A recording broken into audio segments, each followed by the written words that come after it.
vamos a presentar a Eva Kotsubitis. Tiene un apellido difícil.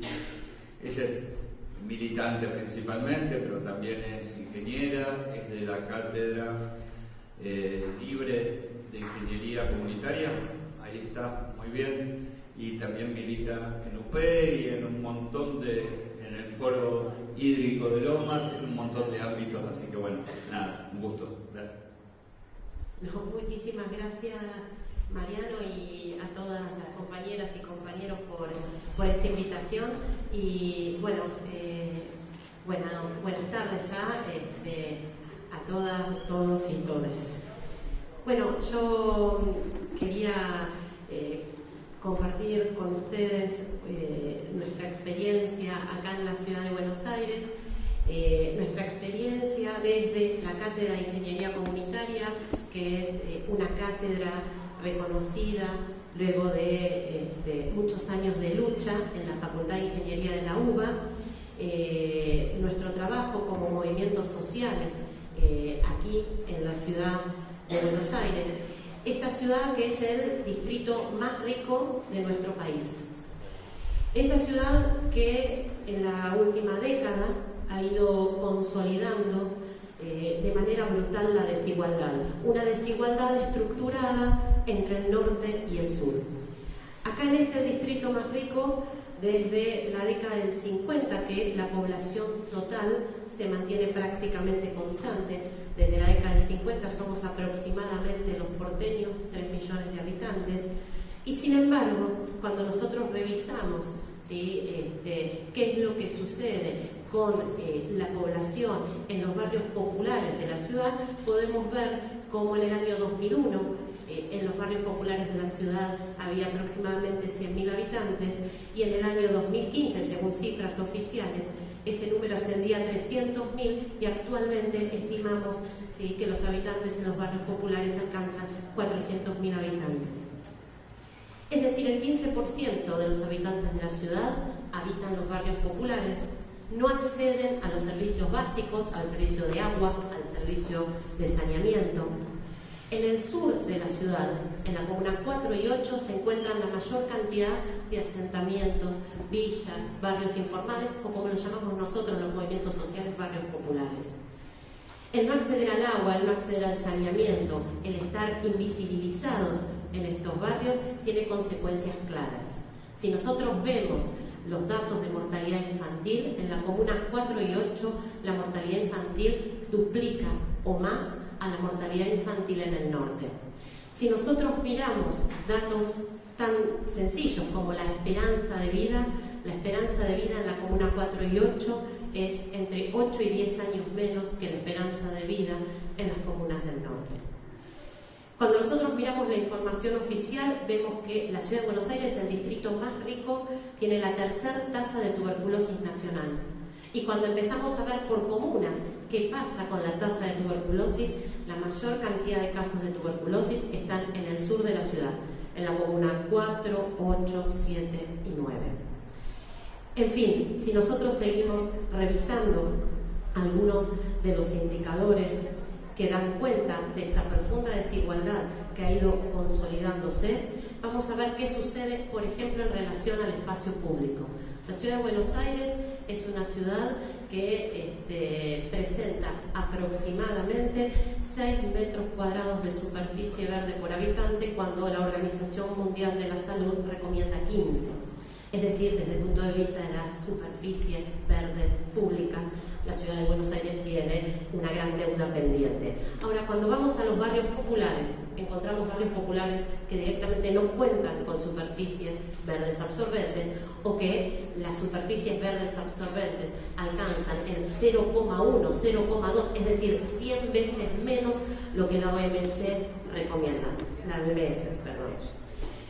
Ahora bien, nos podemos preguntar, ¿no? Este distrito más rico, ¿sí? ¿Por qué no ha podido resolver el acceso al agua potable de más de 400.000 habitantes?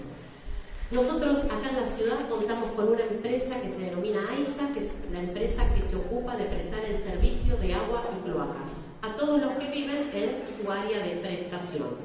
AISA es la prestadora más importante de Latinoamérica, no solo brinda el servicio de agua y saneamiento aquí en la ciudad de Buenos Aires, sino que además a una serie de distritos del conurbano bonaerense.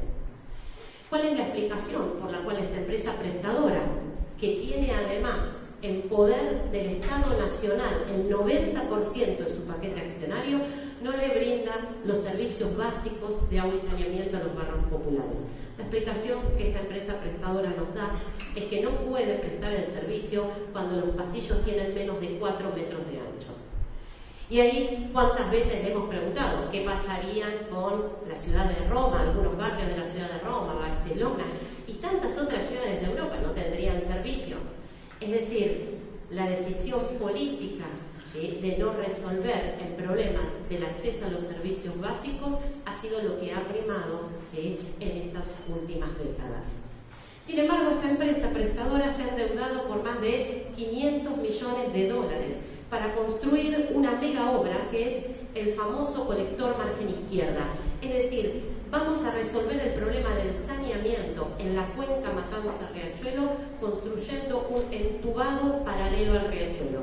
Vamos a entubar, ¿sí?, el riachuelo en un conducto paralelo. Ahí vamos a colectar todos los excedentes cloacales y vamos a volcarlos sin ningún tipo de tratamiento, solo con una reja que a lo sumo va a interceptar un caballo, una vaca, ¿sí?, al Río de la Plata. Es decir, cuando nosotros discutimos las políticas ambientales aquí en la ciudad de Buenos Aires, en la cuenca Matanza-Riachuelo, la respuesta es esto, es esta mega obra vinculada, ¿sí?, por supuesto, a los intereses de algunas constructoras concentradas y que no va a resolver ni el acceso a los servicios a los barrios populares, ni tampoco va a remediar este ambiente degradado en el cual vivimos. El sur de la ciudad integra la cuenca Matanza-Riachuelo, es decir, las comunas 4, 8, 7 y 9, todo el sur forman parte de esa cuenca que es el 8º lugar más contaminado del mundo. Si nosotros seguimos revisando algunos datos, vamos a ver que ahí en la comuna 8 no hay recolección de residuos en los barrios populares. Había un pliego para poder licitar la recolección de residuos, sin embargo, esa licitación fue postergándose sucesivas veces. Seguramente muchos conocen, ¿sí?, la modificación de la ley de basura cero. Nosotros teníamos una ley de basura cero bastante progresiva en materia ambiental, que establecía ir reduciendo la disposición final de los residuos generados en el relleno sanitario del SEAMSE. Por supuesto que esa ley no fue acompañada con ninguna política concreta, por lo tanto esas metas no pudieron cumplirse, la de poder ir reduciendo progresivamente la generación y la disposición final.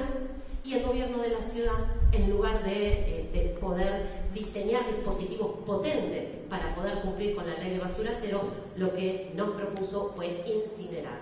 ¿Y dónde van a estar las incineradoras? En la comuna 8. Bien, si nosotros ahora pensamos en las políticas alimentarias, en los barrios populares de la ciudad, el 30% de los habitantes reciben asistencia alimentaria. Y lo preocupante, ¿sí?, es que una cifra similar se encuentra en lista de espera para recibir asistencia alimentaria, en los comedores, en los merenderos. Si pensamos en la infraestructura de la ciudad, esta ciudad, cada vez que llueve, no cada vez que hay un evento extraordinario, cada vez que hay una lluvia intensa o moderada, colapsa. Colapsa el sur, colapsa el barrio de Saavedra, colapsa el barrio Mitre. Por supuesto que este gobierno eligió hacer el Metrobús de la zona norte, en lugar de resolver el problema de las inundaciones en la cuenca del Medrano o el problema de las inundaciones en el sur de la ciudad, en los barrios populares. Si vemos qué pasa con el presupuesto de la ciudad de Buenos Aires, la ciudad de Buenos Aires va a presentar en los próximos días su presupuesto para el 2019. Y cuando revisamos el presupuesto, vemos que el pago para intereses de deuda respecto al año pasado aumentó un 77%. En el año 2008, hace 10 años, el 1% del presupuesto de la ciudad se destinaba a pagar intereses de deuda. El año que viene va a ser el 8% del presupuesto de la ciudad lo que va a destinarse a pagar intereses de deuda.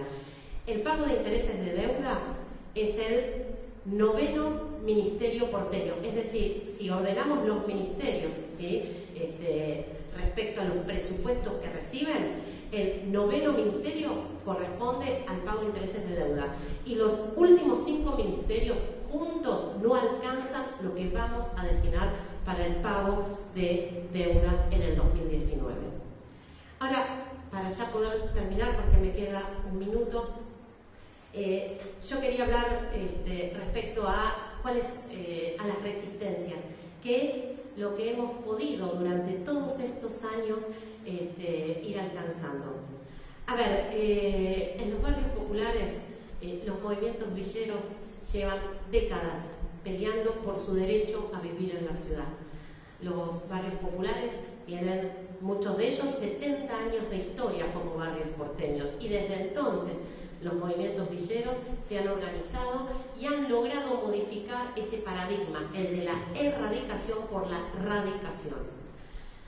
Si nosotros vemos qué es lo que sucede ahora, en los distintos barrios populares de la ciudad, los habitantes de los barrios populares, las compañeras y los compañeros, junto con los movimientos sociales, se han organizado y han armado comedores y merenderos para resolver el problema del hambre. Pero esos comedores y merenderos que comenzaron organizándose para resolver el problema del hambre, hoy tienen apoyos escolares, tienen actividades culturales, actividades educativas. Se han constituido muchos de ellos en bachilleratos populares. Tenemos escuelas de percusión para niños, tenemos escuelas de tejido, tenemos coros. Si nosotros vemos, ¿sí?, por ejemplo, en estos últimos días, qué es lo que sucedió en la Villa 2124, acá nomás, una de las villas más antiguas de la ciudad y una de las más pobladas, los movimientos sociales y las organizaciones barriales lograron, a partir de la constitución de un lema, ganarle a la lista macrista. Y la verdad es que creo que eso ha sido uno de los grandes logros de este año, porque esa unidad que supimos construir se construyó de abajo hacia arriba. Y esa unidad fue la que nos permitió poder recuperar la 2124. Si nosotros vemos lo que viene sucediendo acá en la ciudad de Buenos Aires y cómo las distintas asambleas barriales y comunitarias se organizan para decirle no a este código urbanístico que ahora va a votarse, va a tener la segunda votación, la segunda lectura. Este código que viene a consolidar y a legitimar, ¿sí?, o a legalizar, perdón, esta ciudad desigual, expulsiva y extractiva. Si nosotros pensamos, ¿sí?, en todos esos movimientos sociales, comunitarios y barriales que todos los días le dicen no a este modelo de ciudad, que han alcanzado algunos espacios universitarios, que han podido, por ejemplo, constituir escuelas de formación comunitaria articuladas entre espacios universitarios y movimientos sociales y comunitarios, creo que si nosotros vemos, ¿sí?, la historia de cada una de estas asambleas, de cada uno de estos movimientos sociales y comunitarios, me parece que ahí tenemos la esperanza, ¿sí?, de poder construir una ciudad distinta a esta ciudad que el macrismo nos propone, una ciudad en donde, en definitiva, podamos acceder a la salud, a la educación, a los servicios, una ciudad en donde nadie sobre. Así que bueno, muchísimas gracias.